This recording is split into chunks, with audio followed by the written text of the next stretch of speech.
Je m'en mets les pinceaux là.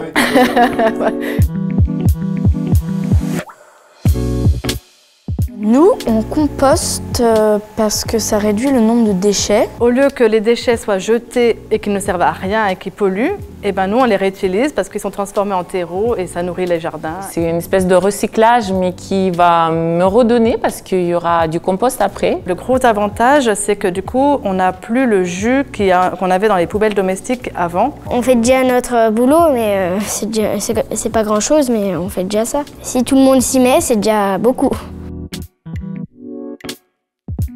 Pour moi, le compostage, c'est assez simple. On a juste à mettre des déchets verts dans un bioseau. Quand le bioseau est plein, on va le mettre dans son compost. Et ensuite, on peut laisser les insectes faire le reste. Tout ce qui est les épluchures organiques, tout est dans le lombricompost. Donc, c'est les vers qui s'en occupent. Ça peut paraître bizarre d'avoir des vers chez soi. Mais comme je dis des fois, bah voilà, j'ai pas d'animaux domestiques, j'ai que des vers.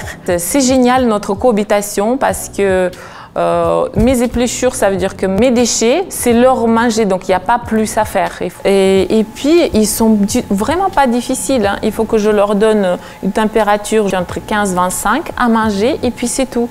Ils sont au chaud dans leur environnement. Non, moi je me suis habituée, je trouve que c'est même... ça a du charme. J'ai été l'initiatrice d'un projet dans la résidence. On a fait installer 3 composteurs collectifs grâce à Anne Massaglo. On est suivi régulièrement tous les mois, donc on n'est pas lâché comme ça en pleine nature. Et ensuite, le compost qu'on a fait grâce aux apports des copropriétaires est réutilisé dans une parcelle où on a créé 13 jardins familiaux.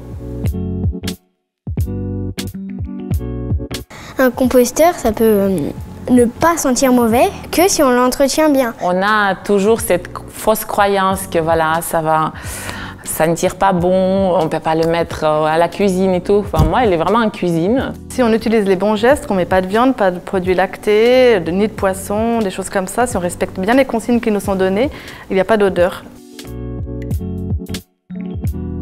Moi, je trouve qu'un composteur, ça se remplit bien moins vite qu'une poubelle. Les épluchures et les déchets verts vont se tasser et du coup prendre moins de place. Il faut savoir que un ver, il mange, on peut dire, presque moitié de son poids ou son poids. Donc, il mange énormément. Nous, dans notre copro, on est 10-15 foyers à mettre nos détritus dans les composts. On le retourne environ tous les 3-4 mois. Les légumes et les fruits se décomposent dans le composteur, donc ça se réduit. Donc il y a très peu de quantité au final, quoi. Alors, si vous avez un projet comme ça, c'est très facile à mettre en place. Il faut contacter Anne Massaglo et ensuite vous avez une petite formation d'1 heure et vous êtes suivi régulièrement par des référents compost. Je suis allée sur le site, j'ai rempli un petit formulaire en disant que je veux bien lombricompost chez moi. J'ai choisi la date de formation. La formation était très pratique, ça dure 1 heure, on vous explique tout. Moi, je trouve que c'est génial composter. J'ai l'impression que la planète, c'est comme si elle me disait ouais, c'est bien, continue. Moi, je vois pas de contraintes, donc ouais, c'est que du positif pour moi.